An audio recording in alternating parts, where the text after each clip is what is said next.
રાજ્યમાં કોરોનાના નવા 1120 કેસ સાથે કુલ કેસ 2,28,803 થયા. 24 કલાકમાં 11 દર્દીના મૃત્યુ, 1,382 દર્દી ડિસ્ચાર્જ. ગઢડા મંદિર ટ્રસ્ટમાં આચાર્ય પક્ષે કાલે બોલાવેલી બેઠક પર જોઈન્ટ ચેરિટી કમિશનરનો સ્ટે, દેવપક્ષની બેઠકની મંજૂરી.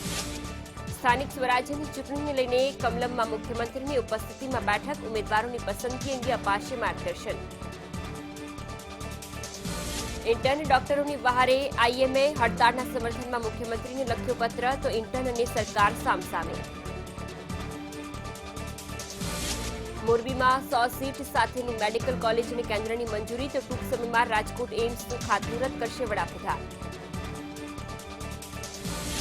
આવતીકાલે વડાપ્રધાન આવશે કચ્છ, 3 યોજનાનો કરશે શિલાન્યાસ. 5 કલાકના પ્રવાસ માટે ચુસ્ત બંદોબસ્ત.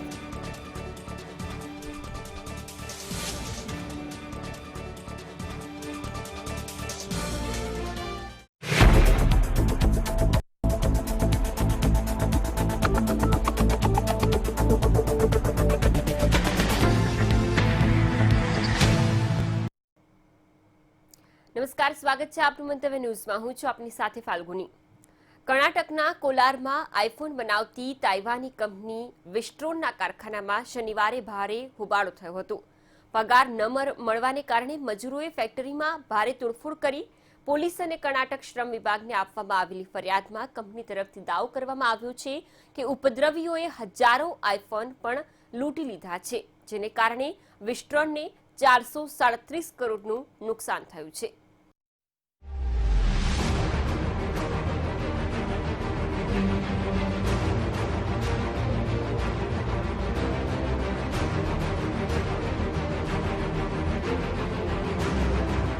આઈફોન કંપની પર કર્મચારીઓનું હલ્લાબોલ.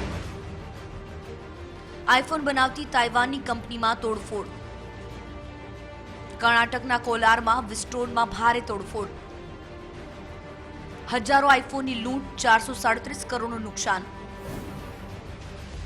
કર્ણાટકના કોલાર જિલ્લાના નરસાપુર ઇન્ડસ્ટ્રીયલ એરિયામાં આવેલી તાઇવાનની કંપની વિસ્ટ્રોન ભારતમાં આઈફોન એસેમ્બલીનું કામ કરે છે.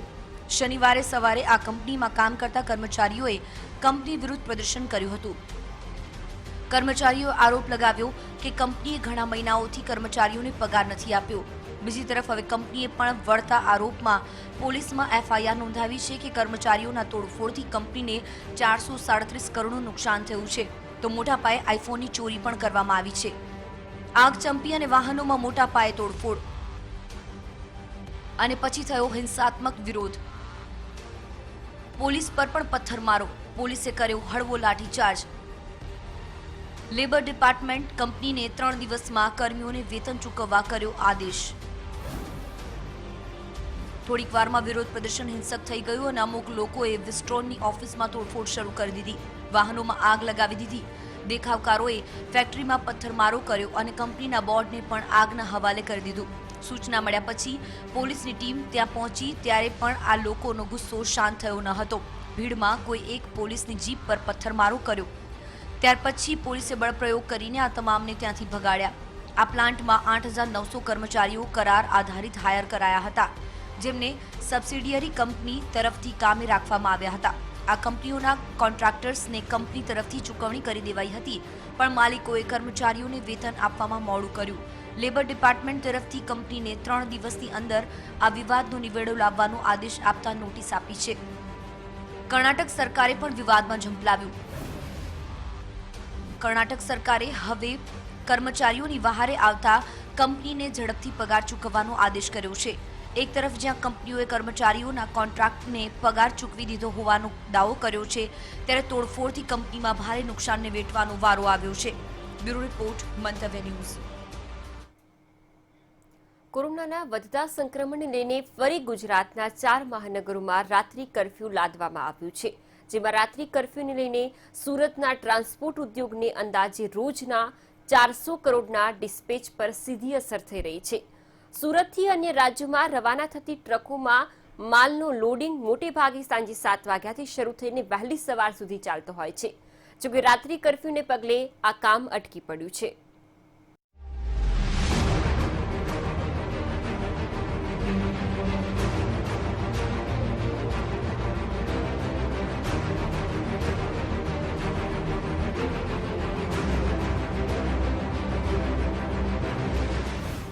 સુરતમાં ટ્રાન્સપોર્ટ ઉદ્યોગને રાત્રિ કર્ફ્યુથી માઠી અસર. સુરત ટેક્સટાઇલ અને ગુડ્સ ટ્રાન્સપોર્ટના ડિસ્પેચ અટક્યા. દિવસે શહેરમાં ટ્રકો માટે કર્ફ્યુ, રાત્રે માણસો માટે કર્ફ્યુ. ટ્રાન્સપોર્ટ ઉદ્યોગ પર પડતા પર પાટો જેવો ઘાટ. સુરતમાં કોરોના સંક્રમણ વધતા રાજ્ય સરકાર દ્વારા સુરત સહિત અન્ય મહાનગરોમાં રાત્રિ કર્ફ્યુ લાદવામાં આવ્યો છે, જેને કારણે સુરતમાં ટ્રાન્સપોર્ટ ઇન્ડસ્ટ્રીઝને મોટું નુકસાન સહન કરવાનો વારો આવ્યો છે. સુરત ટેક્સટાઇલ ગુડ્સ અને ટ્રાન્સપોર્ટ એસોસિએશનના પ્રમુખના મતે સુરતથી રોજ 350થી 400 જેટલી ટ્રકો ડિસ્પેચ થઈ અન્ય રાજ્યોમાં જતી હોય છે. નવેમ્બર માસની શરૂઆતથી 400 જેટલા ટ્રક રોજિંદા દક્ષિણ અને ઉત્તરના રૂટ પર દોડાવવામાં આવી રહી હતી, જેના માટે ટ્રકમાં માલસામાન ચડાવવાની કામગીરી રાત્રિના સમયે થતી હોય છે. એક ટ્રકમાં અંદાજે ₹60 થી 70 લાખના પાર્સલ ડિલિવરી કરવામાં આવે છે. જો કે સાંજથી રાત દરમિયાન ચાલતું આ કામ રાત્રિ કર્ફ્યુના કારણે અટવાઈ ગયું છે. મારું નામ યુવરાજ દેસલે, પ્રમુખ Surat textile good transport association Surat. છેલ્લા 15-20 દિવસથી જે કર્ફ્યુને અમલ કરવામાં આવ્યું છે, મૂકવામાં આવ્યું છે, એનાથી ટ્રાન્સપોર્ટ ઇન્ડસ્ટ્રીને લગભગ 4,000 કરોડનું નુકસાન થાય છે. આજે જે ડિસ્પેચિંગ થાય છે અહીંયાથી એ ટ્રકોની રોજની કાપડ પાર્સલની 300-400 ટ્રકોનું ડિસ્પેચિંગ થાય છે અહીંયા. અંદાજે 4,000 કરોડનો ઇન્ડસ્ટ્રીઝને ફટકો. દિવાળી બાદ માંડ પાટે ચડ્યો હતો ઉદ્યોગ. હવે રાત્રિ કર્ફ્યુથી અધધ નુકસાન. ડિસ્પેચ માલ મોડો પડવાની ઉઠી રહી છે ફરિયાદ. સરકાર પાસે ટ્રાન્સપોર્ટ ઉદ્યોગની રાહતની અપેક્ષા. દિવાળી પહેલા ટ્રાન્સપોર્ટ કામ ખૂબ જ સારી રીતે ચાલી રહ્યું હતું, તે હાલ રાત્રિ કર્ફ્યુના કારણે ડિસ્પેચ કામગીરી મોડી થતાં આર્થિક રીતે અસર કરી રહ્યું છે. આશા હતી કે મોટા પ્રમાણમાં અહીંથી ગુડ્સ ડિલિવરી થશે, પણ રાત્રિ કર્ફ્યુના કારણે મુશ્કેલીઓ થઈ રહી છે. સરકાર પાસે આશા છે કે રાત્રિ કર્ફ્યુના સમયમાં ફેરફાર કરી અમને રાહત આપે, જેથી માલ ડિસ્પેચની કામગીરી સમયસર થઈ શકે. માર્કેટનો જે ટાઈમ સમય છે 7 વાગ્યા સુધીનું છે, એટલે અમે બી 7 વાગ્યા સુધીનો સમય આપ્યો છે. એટલે 8 વાગ્યા સુધી થોડો ઘણો માલ આવી જાય, પછી જે સ્ટાફ હોય એને ઘરે જવું પડે છે મતલબમાં, તો મિનિમમ એક કલાકનો એક સમય લાગે છે. એનાથી હવે આમ જોવા જાય તો એક ટ્રક દીડ પાછળ મતલબમાં ₹5,000 પર ડેનું નુકસાન થાય છે. હવે તમે 400-500 ટ્રકનું મતલબમાં ડિસ્પેચિંગનું એ કરી લો તો કેટલું નુકસાન છે. રાત્રિ કર્ફ્યુથી ડિસ્પેચિંગ ચેઇનને સીધી અસર. રાત્રિ કર્ફ્યુના કારણે ટ્રાન્સપોર્ટમાં માલના ડિસ્પેચિંગ અટવાઈ જતા તેની અસર સમગ્ર ચેઇન પર પડી છે, એટલે કે કાપડ વેપાર પર પણ તેની અસર જોવા મળી રહી છે. સમયસર કાપડના પાર્સલ સુધી ન પહોંચતા તે ડિસ્પેચિંગ સમયસર થઈ શકતા નથી, જેને લઈને માર્કેટના વેપારીઓને પણ નુકસાનીનો બોજો ઉઠાવવો પડી રહ્યો છે. હવે આજે રાતનું કર્ફ્યુ છે, એમાં ટેક્સટાઇલ જગતને ઘણું બધું નુકસાન છે. નુકસાનમાં એવું છે કે ટાઈમ જે છે અમારે ડિસ્પેચિંગનો ટાઈમ હોય છે જે 7 વાગ્યા પછીનો જ હોય છે. ઉલ્લેખનીય છે કે જે પ્રકારે કોરોનાનું સંક્રમણ વધ્યું અને તેને કારણે 4 મહાનગરોમાં રાત્રિ કર્ફ્યુ જાહેર કરવામાં આવ્યું છે. આ રાત્રિ કર્ફ્યુને કારણે સુરતના ટ્રાન્સપોર્ટ ઉદ્યોગને ખૂબ જ મોટી અસર પડી રહી છે. ખાસ કરીને જે ટ્રાન્સપોર્ટનું કામ છે તે સાંજે 7 વાગ્યાથી લઈને રાત્રે 2-3 વાગ્યા સુધી ચાલતું હોય છે, પરંતુ આ રાત્રિ કર્ફ્યુને લઈને તેમાં તમામ કામગીરી અટવાઈ રહી છે અને ખાસ કરીને આ કામગીરી અટવાવાને કારણે રોજનું 300 થી 400 કરોડનું નુકસાન હાલ આ ટ્રાન્સપોર્ટ ઉદ્યોગે ભોગવવાનો વારો આવ્યો છે.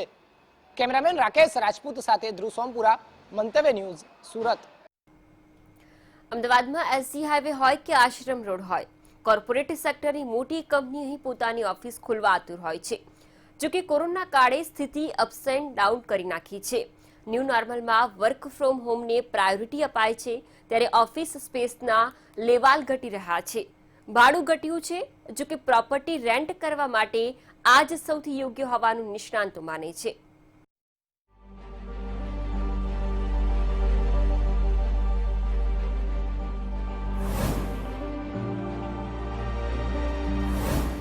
કોરોનાનો રિયલ એસ્ટેટ પર કારમોખા. કોમર્શિયલ પ્રોપર્ટીના ભાવમાં કડાકો. અમદાવાદના પ્રાઇમ એરિયામાં પણ ઘટાડો. 15 થી 20% સુધી ઘટ્યા પ્રોપર્ટીના ભાવ. ઓફિસ સ્પેસ આપી રહ્યા છે સસ્તા ભાડે. કોરોના કાળમાં માણસની જીવવાની પદ્ધતિ જ જાણે બદલાઈ ગઈ છે. ભરચક ઓફિસને બદલે હવે ઘરેથી કામ કરવાની પદ્ધતિ સામાન્ય થઈ ગઈ છે. તેવામાં સૌથી મોટી અસર મોટા શહેરોની ઓફિસ સ્પેસને પડી છે. ઓફિસ સ્પેસના લેવાલ ઘટી રહ્યા છે. પહેલેથી જ જે ઓફિસ ધમધમતી હતી તે પણ હવે ખાલી થવા લાગી છે.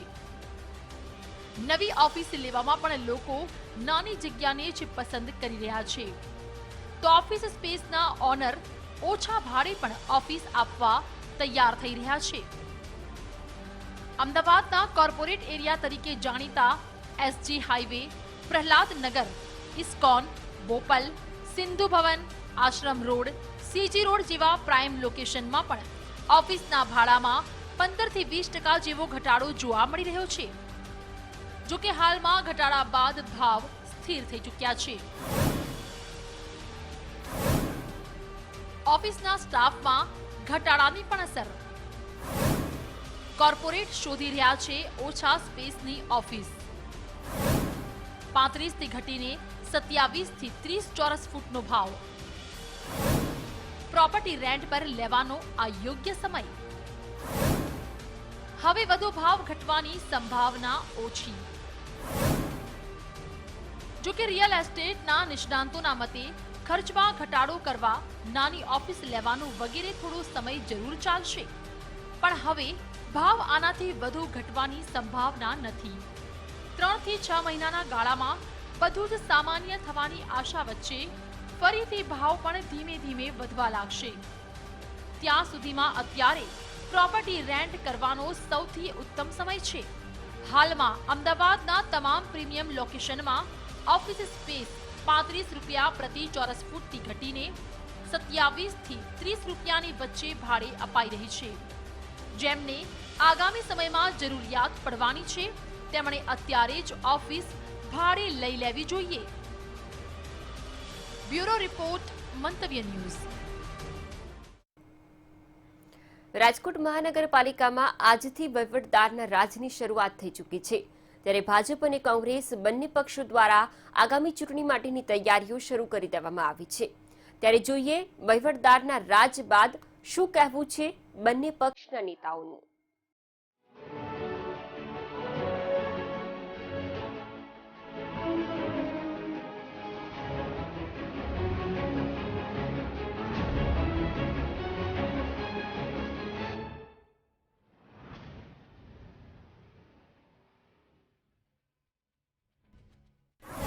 વહીવટદારનું રાજ. આગામી સમયમાં યોજાશે મહાનગરપાલિકાની ચૂંટણી. ભાજપ ગણાવશે લોકોની વિકાસ કાર્યો. કોંગ્રેસ ગણાવશે ભાજપે કરેલા ભ્રષ્ટાચાર. 2015ની ચૂંટણીમાં માત્ર 4 બેઠકથી ભાજપે મેળવી હતી સત્તા. 72 બેઠકો પૈકી 38 બેઠક ગઈ હતી ભાજપના ફાળે. 72 બેઠકો પૈકી 34 બેઠક ગઈ હતી કોંગ્રેસના ફાળે. મેયર સહિતના પદાધિકારીઓની ગઈકાલે ટર્મ પૂર્ણ થતા રાજકોટ મહાનગરપાલિકામાં આજથી વહીવટદારનું રાજ શરૂ થયું છે. ત્યારે આગામી ચૂંટણીમાં ભારતીય જનતા પાર્ટી વિકાસનો રાગ આલાપશે, જ્યારે કે કોંગ્રેસ ભાજપ દ્વારા કરવામાં આવેલા ભ્રષ્ટાચાર તેમજ ન કરવામાં આવેલા કામો ગણાવાશે. ત્યારે મંતવ્ય ન્યૂઝ સાથે વાતચીતમાં રાજકોટ શહેર કોંગ્રેસ પ્રમુખે કહ્યું કે છેલ્લા 5 વર્ષમાં ભારતીય જનતા પાર્ટીના શાસકોએ 5 બજેટ રજૂ કર્યા છે.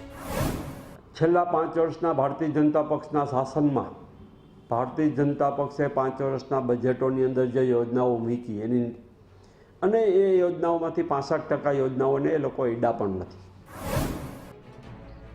તો બીજી તરફ રાજકોટ શહેર ભાજપના પ્રમુખ કમલેશ મીરાણીનું કહેવું છે કે ભારતીય જનતા પાર્ટી દ્વારા રાજકોટ શહેરનો ચોમેર વિકાસ અને વિકાસ જ કરવામાં આવ્યો છે. આગામી સમયમાં યોજાનારી ચૂંટણીમાં ભાજપ વિકાસના મુદ્દે જ પ્રચાર કરશે. ત્યારે બસ સ્પોટ હોય, નવી જનાના હોસ્પિટલ હોય, કન્ટેનર ડેપો હોય કે રાજકોટના કોર્પોરેશનના માધ્યમથી પ્રાથમિક સુવિધાઓ હોય, આ છેવાડાના માનવી સુધી પહોંચાડી છે. ત્યારે રાજકોટની પ્રજા એનો અવિરતપણે 40 વર્ષથી ભારતીય જનતા પાર્ટીને પ્રેમ મળ્યો છે. તો ફરીથી 2020માં 72 કમળ એ ખીલશે એ મને આશા છે. ઉલ્લેખનીય છે કે રાજકોટ મહાનગરપાલિકાની સ્થાપના 1973માં કરવામાં આવી હતી. ત્યારથી લઈ આજ દિન સુધી મોટા ભાગે ભાજપનું શાસન રાજકોટ મહાનગરપાલિકામાં રહ્યું છે. ત્યારે માત્ર વર્ષ 2000-2005 દરમિયાન કોંગ્રેસનું શાસન રાજકોટ મહાનગરપાલિકામાં રહ્યું. ત્યારે આગામી ચૂંટણીમાં રાજકોટમાં ભાજપનું કમલ ખીલે છે કે પછી કોંગ્રેસનો પંજો પકડ મેળવે છે તે જોવું અતિ મહત્વનું બની રહેશે. ધ્રુવ કુંડેલ સાથે બ્યુરો રિપોર્ટ, મંતવ્ય ન્યૂઝ, રાજકોટ. સરકારની મસમોટી જાહેરાતો થઈ રહી છે. વિકાસશીલ ગુજરાત, ત્યારે આ ગામ વિકાસ માટે તરસતું જણાઈ રહ્યું છે. રોડ, રસ્તા, પીવાના પાણી અને એસટી બસોને લઈને સ્થાનિક લોકો પરેશાની ભોગવી રહ્યા છે. આઝાદીના 70 વર્ષ બાદ પણ વિકાસ માટે ઝંખી રહ્યું છે આ ગામ.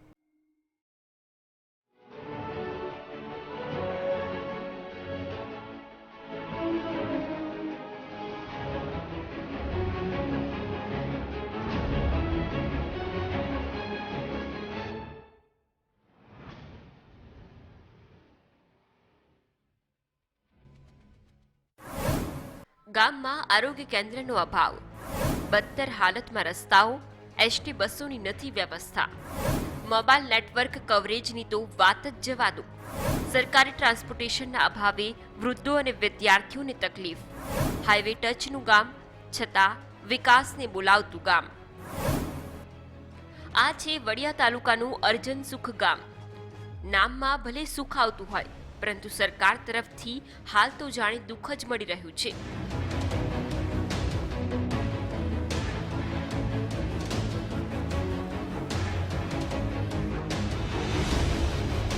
ત્રણ 3000ની વસ્તી ધરાવતા ગામમાં લોકો ખેતી પર આધારિત છે અને પોતાનું ગુજરાન ચલાવે છે. આ ગામ બગસરા હાઈવેને અડીને આવેલું ગામ હોવા છતાં પણ વિકાસના નામે મીંડું છે. મુખ્ય રસ્તો બદતર હાલતમાં છે, તો પીવાના પાણીથી લઈ અન્ય જરૂરી સુવિધાનો સદંતર અભાવ આ ગામવાસીઓને સતાવી રહ્યો છે. અહીંયા કણે રોડની માગણી મારી 1 વર્ષથી હાલે છે અને અત્યારે થીંગડા મારવા આવ્યા તો જેમ ફામ થીંગડા મારી ગયા અને અત્યારે રોડમાં બસો જે આવતી સરકારી બસો આવતી એ બંધ થઈ ગઈ. એક 35 વર્ષની જૂની બસ આવતી ને એ પણ અહીંથી અર્જન સુખ રાજકોટ હતી ને એને હરધરપુર લંબાવીને અમારા ગામમાં બસ બંધ કરી દીધી. એક વડિયા અમરેલી હાલતી એ પણ બંધ કરી દીધી. વિકાસ નામે અર્જન સુખની અંદર હાવ એકદમ ઝીરો. કોઈને કાંઈ સુવિધા કે કોઈને સગવડતા મળી નથી. પાણી મળે છે અહીંયા મળે છે અને બીજા ટીંગાય છે અને કોઈ પણ બિચારા નાના માણસો હોય એ રોદડા રોવે પણ એનું કોણ સાંભળે. અને જેને બોલા હોય પરબારા એને પાણી આવે, બાકી તો ટાંકા આદમ વખતના છે, હજી એની કોઈ કાંઈ સુવિધા થઈ નથી. જર્જરિત હાલતમાં પીવાના પાણીની ટાંકી, સ્કૂલની હાલત પણ બદથી બદતર. લેખિત માંગણીઓને પણ ઘોડીને પી ગયું નિંભર તંત્ર. અહીં નદી પર ચેકડેમો છે, પરંતુ પીવાના પાણી માટે લોકો પરેશાની વેઠી રહ્યા છે. પીવાના ટાંકાઓ વર્ષોથી બનેલા હોવાના કારણે જર્જરિત છે, જેને લઈ લોકો પરેશાની વેઠી રહ્યા છે. અહીં સ્કૂલ છે, પરંતુ એ જર્જરિત હાલતમાં છે. ત્યારે અહીંના સ્થાનિક સરપંચે લેખિતમાં અનેક રજૂઆતો અને માંગણીઓ કરી છે કે અમારા ગામ વિકાસથી વંચિત ન રાખો, પરંતુ નિંભર તંત્રના કાને હજુ સુધી લેખિત માંગ પણ પહોંચી નથી. બેંકનું કોઈ અમારે બેંકનું નથી. અમારા ગામની અંદર પહેલી મુશ્કેલી, સારામાં સારી મુશ્કેલી જો ગણો તો ટાવરની. કોઈ અમારા મોબાઈલમાં કોઈ ટાવર આવતા નથી. અમારા ગામને એટલી બધી તકલીફ પડે છે કે કોઈ એની કોઈ વાત જ સીમા જ નથી. પહેલા નંબરમાં ટાવર નથી એટલે કોઈના કામ થઈ શકે નહીં, કોઈને ક્યાંય જઈ શકે નહીં. અમારા ગામના પાટીએથી 108 બોલાવી તો ગામમાં પહોંચતા 1 કલાક વહી જાય. એવા રોડ ખરાબ થઈ ગયા. ગામની એન્ટ્રી ખાડાઓવાળા રસ્તાથી, ધૂળની ડમરીઓનું ગામમાં રાજ. સરકારના વિકાસશીલ ગામોને અર્જન સુખની ચેલેન્જ. આ ગામમાં એન્ટ્રી થતાં જ ખાબડ રસ્તાથી વાહન ચાલકો પણ પરેશાન થઈ રહ્યા છે. ત્યારે બહારથી આવતા વાહનો આવતા જતા બંધ થયા છે. આ ગામના બદતર હાલતમાં થયેલા રસ્તાની ઉડતી ધૂળની ડમરીઓથી પણ લોકોના આરોગ્યને નુકસાન થઈ રહ્યું છે. જો કે આ ગામમાં આરોગ્યની સુવિધાઓ પણ નથી. સરકારની મસમોટી જાહેરાતો વિકાસશીલ ગુજરાતનું આ ગામ ચેલેન્જ આપી રહ્યું છે કે આ જ રીતે ગુજરાતનો વિકાસ થઈ રહ્યો છે, ત્યારે આ ગામને શા માટે વંચિત રખાઈ રહ્યું છે. પરેશ પરમાર સાથે બ્યુરો રિપોર્ટ, મંતવ્ય ન્યૂઝ. પૌત્ર રમાડવાની ડળતી ઉંમરે જ્યારે તમારે એકલું જીવન જીવવું પડે તો તેનાથી મોટું દુઃખ જીવનમાં બીજું કોઈ હોઈ ના શકે. ગળપણમાં જ્યારે સ્વજનોનો સ્નેહ માણવાનો હોય, પરિવાર સાથે સુખ દુઃખ વહેંચવાનું હોય, પરંતુ જ્યારે પરિવાર જ તમને તરછોડે ત્યારે કળિયુગ જ યાદ આવે. એવા જ એક વૃદ્ધ છે જેમની વૃદ્ધત્વની જિંદગી પણ સંઘર્ષથી ભરેલી છે.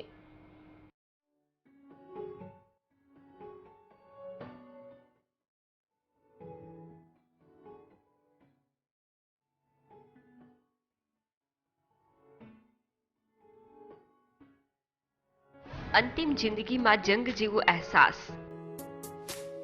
વલસાડના વતની દર્શનાબેન દેસાઈનો વૃદ્ધત્વમાં સંઘર્ષ. પરિવારે તરછોડ્યા, જિંદગી અપનાવ્યા. આજે એકલા હાથી સંઘર્ષ સાથે જીવી રહ્યા છે જિંદગી. મહિલાઓને લાગણીઓનો દરિયો ગણવામાં આવે છે, એટલે જ મહિલાઓ માટે સર્વસ્વ પોતાના સ્વજન, પોતાનો પરિવાર જ હોય છે. આવા જ છે દર્શના દેસાઈ કે જે વલસાડના વતની છે. તેમના માટે પણ સર્વસ્વ પોતાના સ્વજનો જ હતા, પરંતુ એ જ સ્વજનોએ દર્શનાબેનને આંસુઓ સાથેની જિંદગી ભેટમાં આપી. પરંતુ જીવનમાં દુઃખ આવ્યા છતાં પણ વૃદ્ધત્વમાં પણ અનેક સંઘર્ષો બાદ દર્શનાબેને પોતાનું જીવન સામાન્ય બનાવ્યું છે. કોરોનાના કપરા કાળમાં પણ તેમના પરિવારે તેમનો હાથ ન પકડ્યો, પણ જિંદગીની દોડ સામે કદમ મિલાવી દર્શનાબેન સંઘર્ષની લડાઈના વિજેતા છે. અગરબત્તીનો વ્યવસાય કરીને પોતાનું ગુજરાન ચલાવે છે, પણ સંઘર્ષની વેદના તેમના આંસુઓમાં છલકી રહી છે.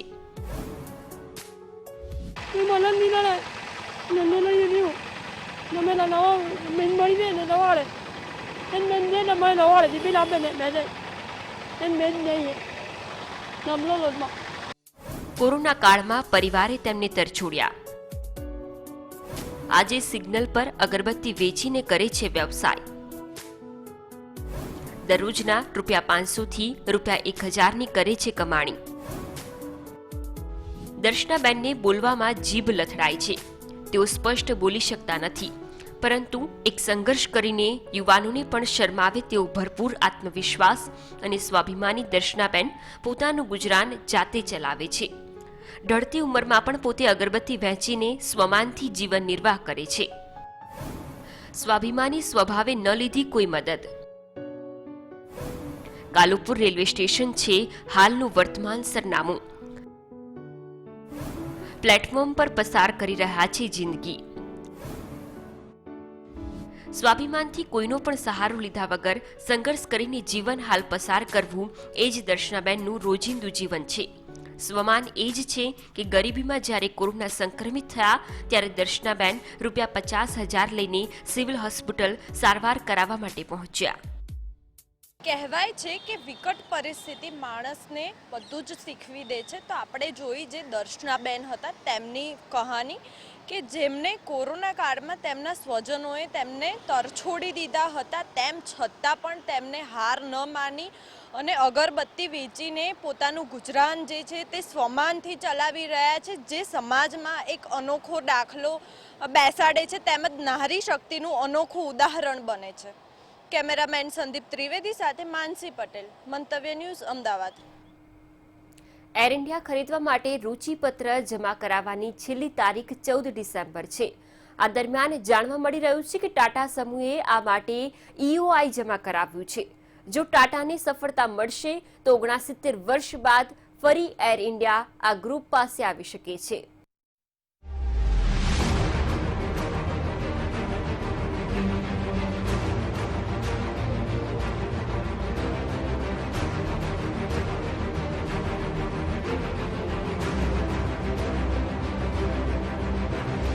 એર ઇન્ડિયા ખરીદવાને લઈને સૌથી મોટી જાહેરાત. ટાટા કંપની અને એર એશિયાનું સંયુક્ત સાહસ. એર ઇન્ડિયા પર 90,000 કરોડ રૂપિયાનું દેવું. હાલમાં ટાટા સન્સની એરલાઇન્સ કંપની વિસ્તારા છે, જે સિંગાપુર એરલાઇન્સના સહયોગથી ચલાવવામાં આવે છે. હવે તે પોસાય તેવી એરલાઇન્સ એર એશિયા દ્વારા એર ઇન્ડિયામાં રુચિ બતાવી રહ્યું છે. સિંગાપુર એરલાઇન્સ આ સરકારી વિમાન કંપનીમાં રોકાણ કરવા માટે ઉત્સુક નહોતી, કેમ કે એર ઇન્ડિયા પર લગભગ 90,000 કરોડ રૂપિયાનું દેવું છે. 87 વર્ષ પછી ટાટા ગ્રુપ ફરીથી એર ઇન્ડિયાના માલિક બની શકે. એર એશિયામાં તાજેતરમાં જ ટાટાએ હિસ્સો વધાર્યો. ટાટા એરલાઇન્સમાંથી એર ઇન્ડિયા અને હવે પાછી ટાટા એરલાઇન્સ. તાજેતરમાં ટાટા સન્સે એર એશિયામાં તેનો હિસ્સો 51% વધાર્યો છે. ટાટા જૂથની સ્થાપના ઓક્ટોબર 1932માં ટાટા એરલાઇન્સ દ્વારા કરવામાં આવી હતી, જે હવે એર ઇન્ડિયા તરીકે ઓળખાય છે. નોંધનીય છે કે ભારતમાં એરલાઇન્સની શરૂઆત ટાટા સમૂહના વડા JRD ટાટાએ 1932માં ટાટા એરલાઇન્સના રૂપમાં કરી હતી, જે બાદ તેનું નામ એર ઇન્ડિયા કરવામાં આવ્યું હતું અને આઝાદી બાદ તેનું સરકારીકરણ થયું હતું. 1953થી આ સંપૂર્ણ રીતે ભારત સરકારના નિયંત્રણમાં છે. ટાટા ગ્રુપ એર એશિયા દ્વારા EOI દાખલ કર્યું.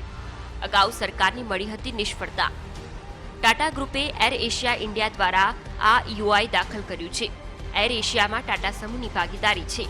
ઉપરાંત એર ઇન્ડિયાના 200 કર્મચારીઓના એક ગ્રુપે પણ કંપની ખરીદવા માટે બોલી લગાવવાની ઈચ્છા જાહેર કરી છે.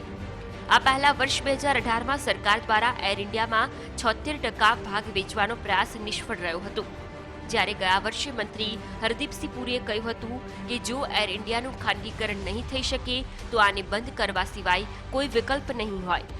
ઉલ્લેખનીય છે કે નુકસાનમાં ચાલી રહેલી એર ઇન્ડિયા પર હજારો કરોડ રૂપિયાનું દેવું છે. બ્યુરો રિપોર્ટ, મંતવ્ય ન્યૂઝ. આ સાથે જ બુલેટિનમાં હાલ બસ આટલું જ. વધુ સમાચારો અને અપડેટ્સ માટે આપ જોડાઓ મંતવ્યન્યૂઝ.com પર. નમસ્કાર.